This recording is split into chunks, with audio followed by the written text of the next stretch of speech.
Mustara Trad Nation, this is Passyboys.ph at welcome sa ating motor review.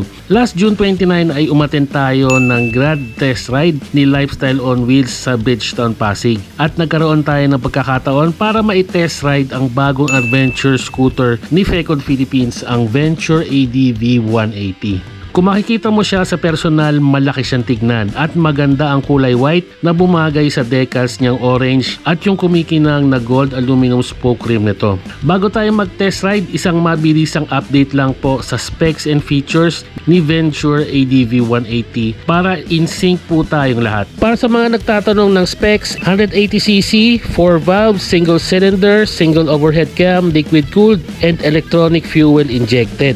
Meron itong 18.24 horsepower and 17.2 Newton meter of torque. Kung ikukumpara natin ito sa parehas na 180cc na maxi scooter, lumalabas na mas malakas pa ang horsepower at torque ng Venture ADV 180 versus sa Kymco KRV Moto 180. Sa suspension po nito, naka-telescopic fork at naka-dual rear suspension with sub tank. Sulit din ang size ng gulong nito, 110 by 80 by 14 sa harap at 130 by 70 by 30 naman sa likod, with CST dual sport tires. Naka-wave disc brake with 2 piston caliper sa harap at single disc with single piston caliper naman sa likod.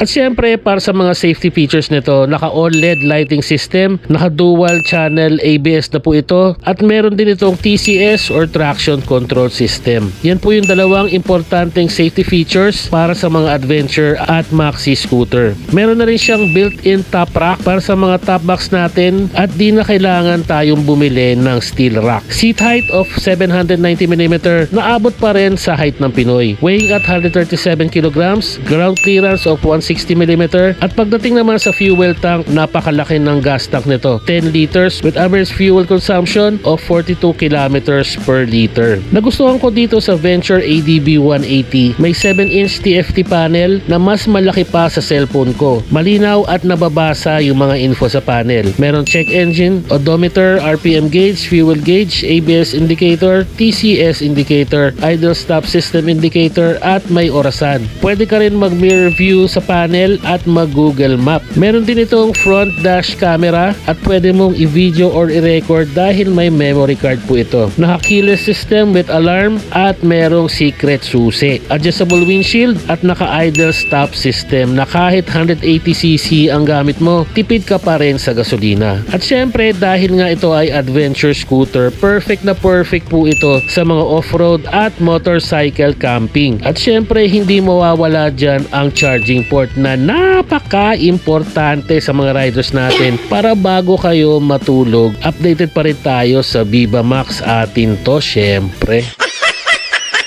Based sa Fecon Philippines, ang Fecon Venture ADV 180 ay mayroong SRP na 168,000 pesos at mayroong tatlong kulay, white, gray, and black. At i-compare natin si Venture ADV 180 sa ibang mga adventure at maxi scooter, lumalabas na mas mahal pa si Kymco KRV Moto 180 kahit same lang sila ng displacement at lamang ng konti sa mga advanced features.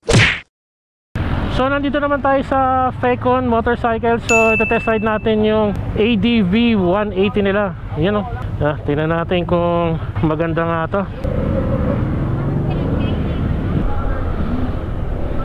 Ang lakas ng ano na to ha. Ang lakas ng preno. Yan o. Para siyang ano, ang feeling niya, para siyang ADV. I mean ADV 160 ng ano, ng Honda. Naka ano pa siya, oh, naked handlebar. Yun oh. Yun oh. Pamputang ina, yun oh. Itong ano, lakas. Ay puta, ang lakas nito. Ang lakas ng torque ha. Ang lakas ng torque, ang lakas pa ng braking system. Ito para naka ano to ah. Naka kalkal pulley ata to. Ay yan yung sinakyan natin nung ano last year. SRK 400, napakagandang handling yan. Ang ganda ng handling nitong ano ADV 180 ng ano Fecon ha. So, ang lakas pa ng ano, lakas pa ng preno. Hindi tayo pwedeng mag top speed dito. Syempre, nandito tayo sa test ride lang po ito ha. Bawal manggigil dito. Maganda yung handling nito ha.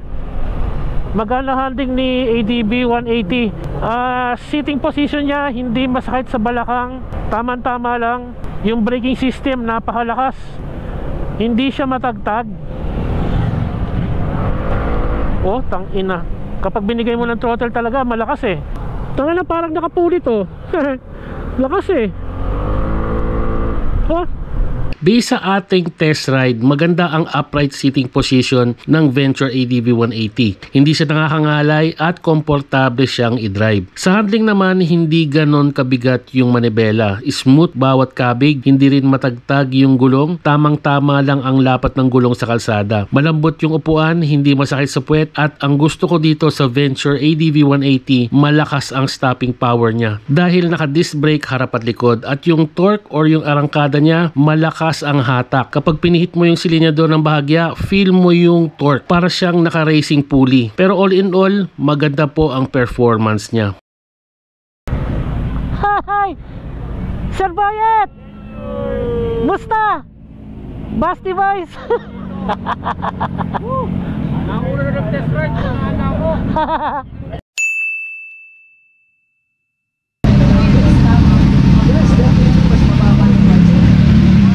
So ayun, buong araw pa po ito matatapos. Ito na yung chance ko na mai-test ride yung ibang mga motor. So hanggang dito na lang po ako. Maraming salamat po. At sinamahan nyo po ako dito sa Grand Test Ride dito sa Bridgetown, Pasig. Ride safe sa lahat sa inyo. At subscribe po dito sa aking channel na BaseBoys.ph. Ciao! Para sa mga updates ng ating motor review, please follow us on our Facebook page, Facebook Reels, YouTube Shorts, and YouTube channel, BaseBoys.ph. Please like and share ang ating mga motor reviews para mabigyan natin ng detalyado at kumpletong information ang ating mga moto viewers para makapili sila ng kanilang dream bike. Maraming salamat po sa inyong pagtangkilik at pagsuporta. Ride safe, Rat Rat Nation!